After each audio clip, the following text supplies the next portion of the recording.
Okay, according to Newton's second law of motion, so the net force acting on a body with a constant mass is equal to the time rate of change of the momentum of the body. Okay, bakit niya sinabi na time rate of change of the momentum of the body? Kung ang sinasabi niya lang naman dito is just mass times acceleration will be equivalent to the net force or resultant force. Diba? Lahat ng force na pinagsama will be equal to MA. No? Since we are under the motion, so it will be equal to MA. Pero kung statics naman, at rest, syempre, yung F net will be equal to 0. Diba? Okay. Ngayon, pag sinabi nating time rate of change of the momentum, ano ba yung momentum? Ang momentum kasi is equivalent sa mass times velocity.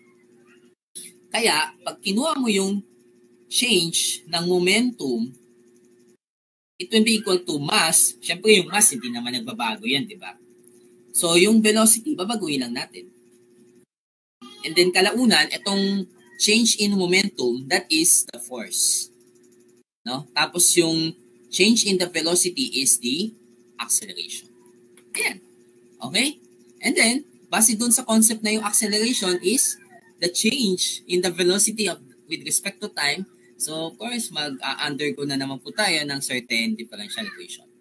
Ngayon, okay, alalahanin lang natin to. Di ba sabi natin kanina, acceleration is dv over dt, no?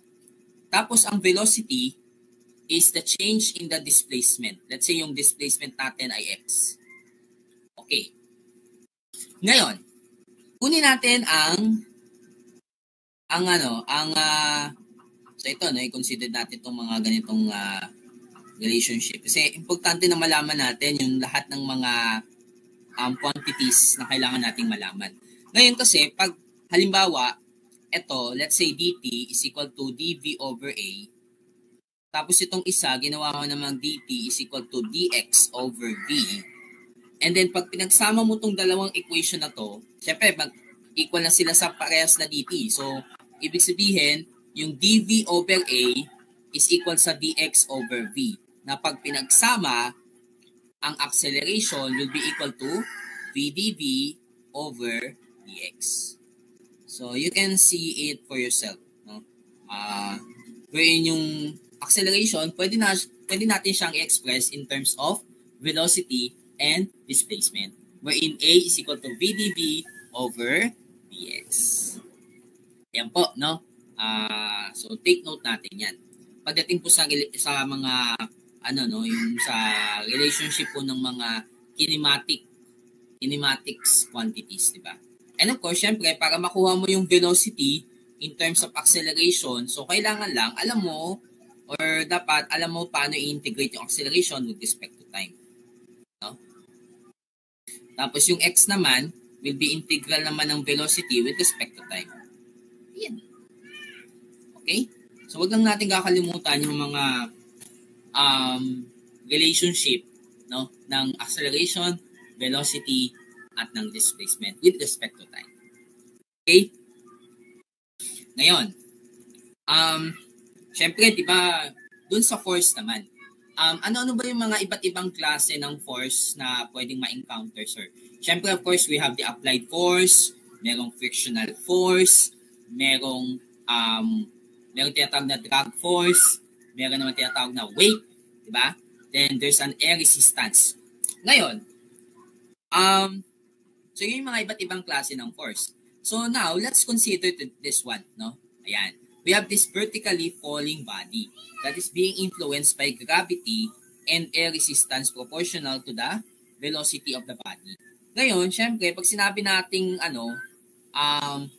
pag yung force is being influenced by the gravity or sabihin na natin due to the gravitational force.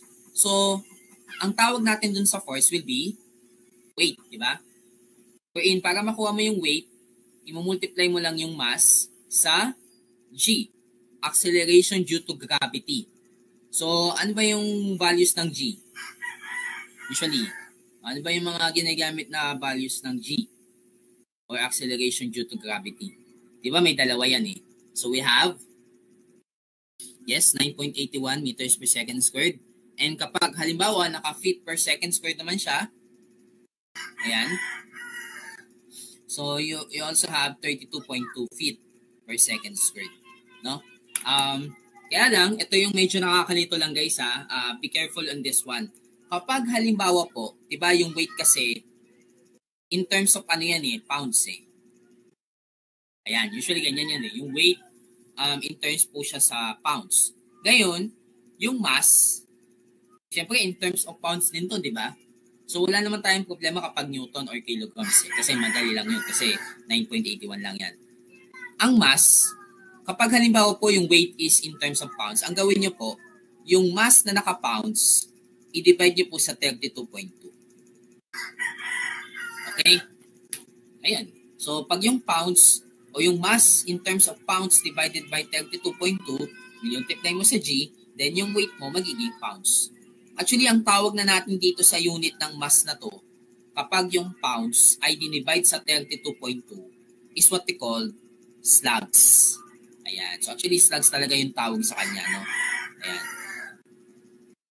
So dapat, para ma-convert mo yung yung mass into slugs, so ang gagawin mo lang, yung pounds, i-divide mo lang sa 32.2 para makuha mo yung mass in terms of slugs. Okay? So, ayan. Ngayon, pagdating naman dun sa air resistance, so, of course, it will be proportional or nakadepende po sa velocity. So, kung mapapansin nyo po, yung ating FR natin, or sabihin na natin air resistance, will be equal to kV. So, yung K is the constant of proportionality. It can be any kind of constant. Tapos, yung V naman is velocity. Ngayon, kung titignan natin, or if you're going to consider this equation, kasi diba yung action ng gravity is always downward. Diba? So, lagi siyang naka-downward. Ngayon, dahil ito naman yung ating velocity, no? Ito yung magiging, or sabihin na natin, ito yung velocity, ito rin yung acceleration mo, ibig sabihin, yung pinaka-net force, no? Yung net force mo ay nakadepende dito sa action ng gravity. Okay, pagdating sa ganito. Kaya importante na pag mga ganitong klaseng problem, lalo na pag nag-dynamics kayo, dapat alam nyo po kung kailan siya magpa-positive yung mga forces at kung kailan magne-negative. Nakadepende po yan sa kung paano po yung magiging motion. Halimbawa, itong motion natin is pababa. Ibig sabihin, lahat ng forces na pababa will be positive. Tapos lahat ng forces na pataas will be negative. Kasi nga, yung motion natin is pababa. Kaya importante na dapat alam nyo kung paano yung motion. Kung siya ba ay pataas, pababa, pakaliwa, or pakanan. Para doon din susunod yung magiging sign conventions ninyo pagdating doon sa mga forces na meron. Okay? So that's why, no? So pagdating dito, if you're going to consider yung, let's say, yung sa Fnet is equal to MA. So lumalabas ngayon yung Fnet mo, syempre you have the mg o yung weight, di ba? Tapos ito naman yung air resistance, no? Kasi syempre pagdating sa mga ganitong klaseng motion or free fall, di ba? Hindi naman mawawala yung mga air resistance. Kumbaga parang counterpart lang niya ito dun sa friction. Kapag horizontal motion, di ba, may friction may parang pumipigil or may drag force. Ayan. So yung Fnet natin will depend upon dun sa kung paano ba yung naging orientation. Kung pababa, pataas, pakaliwa, or pakanan. Since pababa tayo, kaya yung weight natin will be positive. Tapos yung air resistance will be negative. And then, if we're going to express yung weight as mg, yan, tapos yung air resistance as kV, then yung acceleration natin will be, in terms of velocity na yan, then ito na yung magiging pinaka-differential equation natin. Guys, no? Ayan. So dito, pwede nyo siyang isolve whether kung separation of variables, pwede, or pwede rin naman pong linear. Parang ang dating kapag linear, syempre dapat mailipat mo yan, di ba? So you have dv over dt, let's say, ayan, ilipat mo yung kV sa kabila. So, magiging positive, di ba? Plus kV. Tapos, nakadivide na yan sa m. Kasi dito, tinanggal na natin yung m Tapos dito naman is equal to G. Parang lumalabas, yung P natin dito ay si K over M. Tapos si Q ay si G. Ayan. So, ayan guys. Para malaman nyo po, para kung pwede rin naman kayo magkaroon ng option, whether kung separation man yan or linear. Okay? Ayan. But again, depende kasi dun sa kung ano yung mabubuong equation. So, you have to check also. Kasi baka mamaya, hindi pala siya pwede sa linear.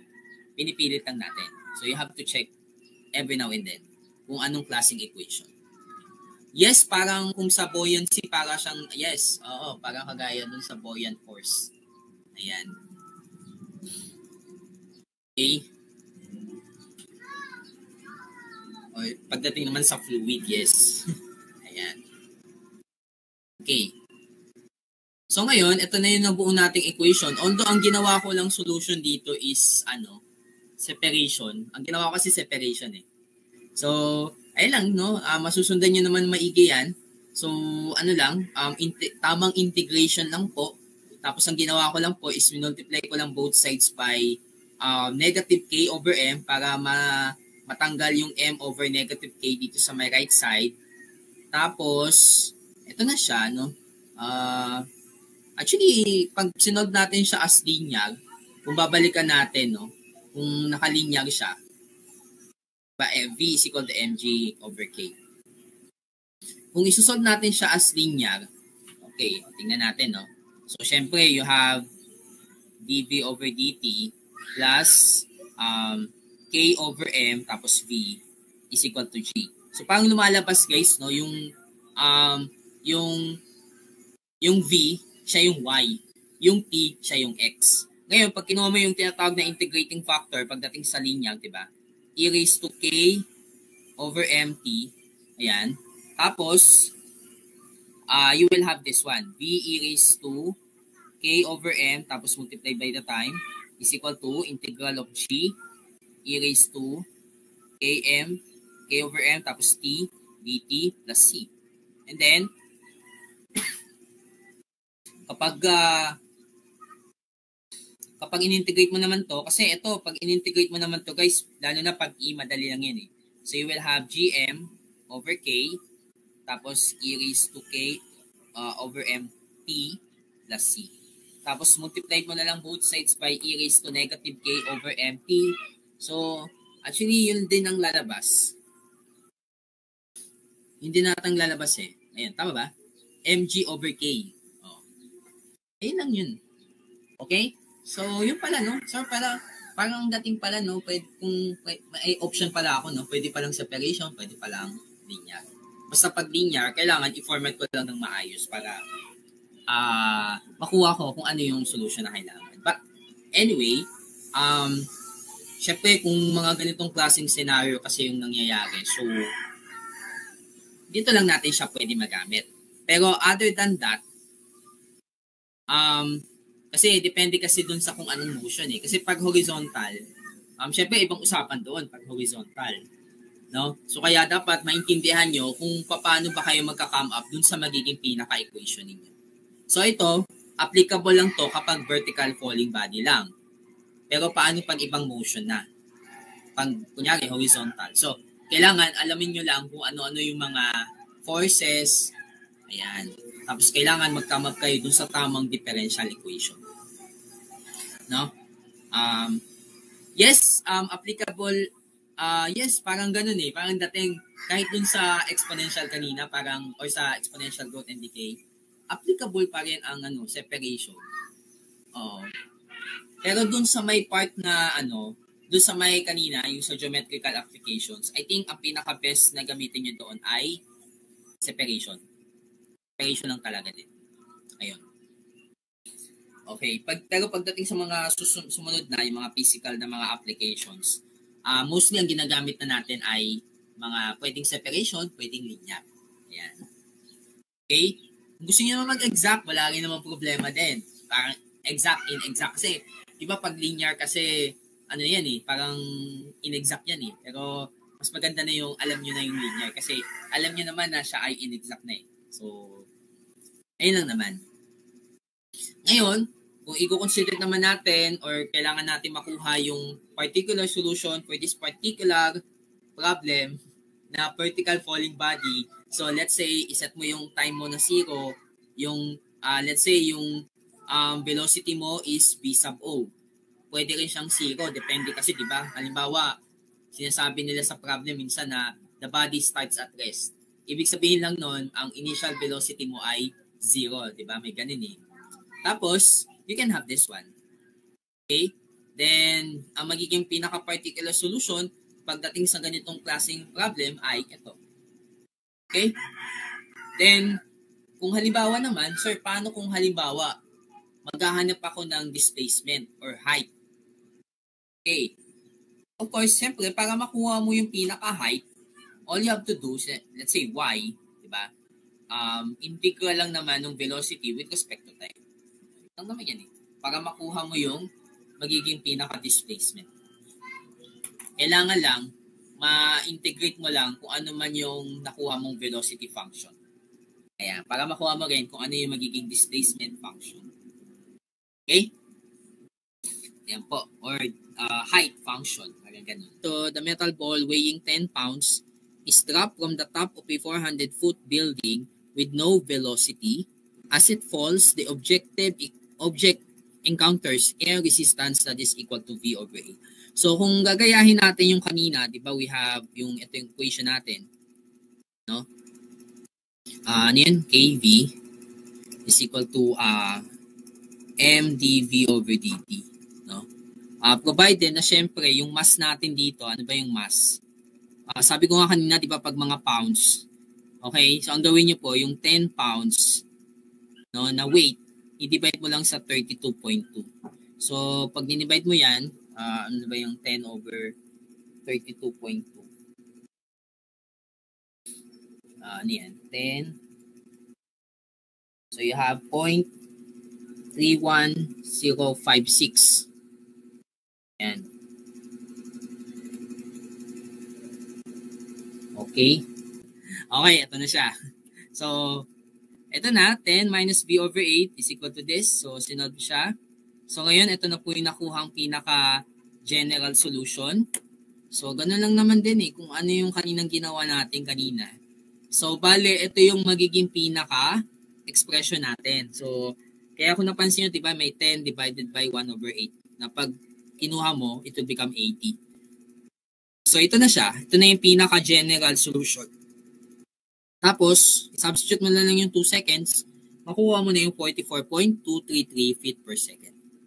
So, ayun lang naman guys, no? Pagdating sa mga ganitong klaseng problem, kailangan lang, kung medyo pamilyar naman na kayo dun sa formula na binurot up natin kanina, pwede nyo naman na siyang gamitin directly. Okay? Pero kung medyo sanay kayo na parang kunyari, gusto ko sir, magpasikat ako, magsusolve ako ng DE. Kasi baka mamaya, iba kasi yung approach. Kaya dapat, i-check nyo maigi kung applicable ba yung gagamitin ninyong formula. Kasi baka mamaya hindi naman pala. No, and kailangan mong mag-come up ulit sa panibagong mga differential equations. Okay? Yan. So then dito naman, what is the time required for the ball to reach the ground? So dito, kinakailangan mo na yung yung 400 feet. Since nabanggit sa problem kasi na time ang hinahanap, so kailangan mo yung height. So dito, gamit yung expression ng or particular solution para sa velocity. So para makuha natin yung sa displacement or sa height or sa elevation, in-integrate lang natin yung velocity. And then of course, gamit yung initial conditions na, syempre, ito yung madalas na initial condition, diba? At t is equal to 0, syempre, wala pa siyang hindi pa naman siya umaalis dun sa position niya, diba? Initially. So, you will set y is equal to 0. And then, of course, depende naman yan sa reference mo eh. So, dito, siguro, ang ginawa niyang reference is parang, galing siya sa taas, syempre. Okay. Then, from that, then this one, ito na. So, isa-solve na po yung, yung t, using yung 400, okay, as your time or as your y. Okay. So, I will just verify lang. Para meron lang akong i-verify. Wait lang. So, ayan siya. Ayan. So, meron akong itatry i-calculate.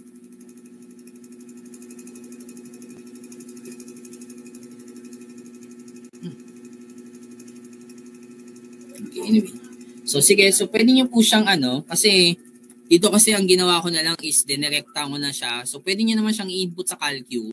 So, yung t, gawin nyo lang siyang x. No? So, ito, i-type nyo lang to mismo yung expression na yan sa calculator. Then, you can press shift solve para mas madali nyo pong makuha yung nawawalang unknown. Since ito kasi medyo it's complicated na i-solve siya. Okay?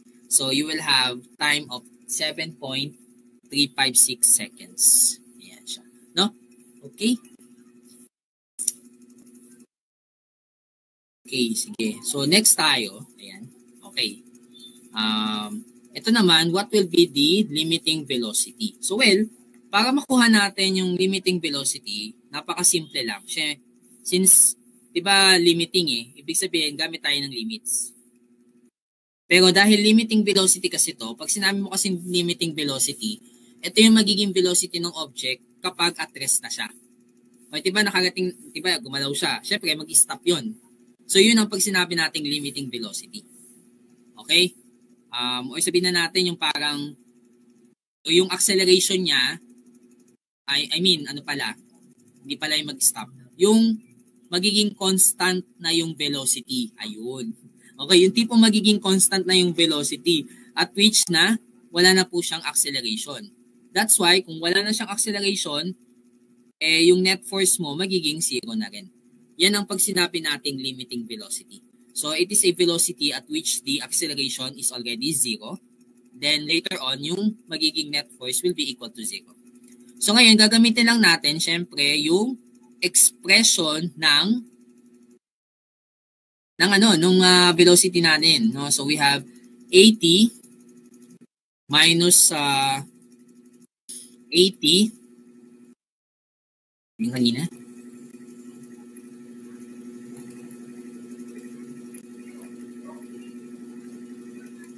Uh, 80 e raised to negative 40, negative 0.425. Ayan. Okay, kung naalala nyo pa yung tungkol sa limits, pag ito, sinubstitute mo dito yung infinity o yung kahit anong malaking value dito sa time, so ang mangyayari lang po dito, ito, magiging zero lang yan. Okay? Kasi kapag yung exponential kasi, nakaraise siya sa isang number na approaches negative infinity, so it will become already zero. So, ganun po yan, ha? So, kaya magiging final answer na natin dito is just 80. 80 feet per second. Siya, no? Pagdating po dito sa velocity or limiting velocity.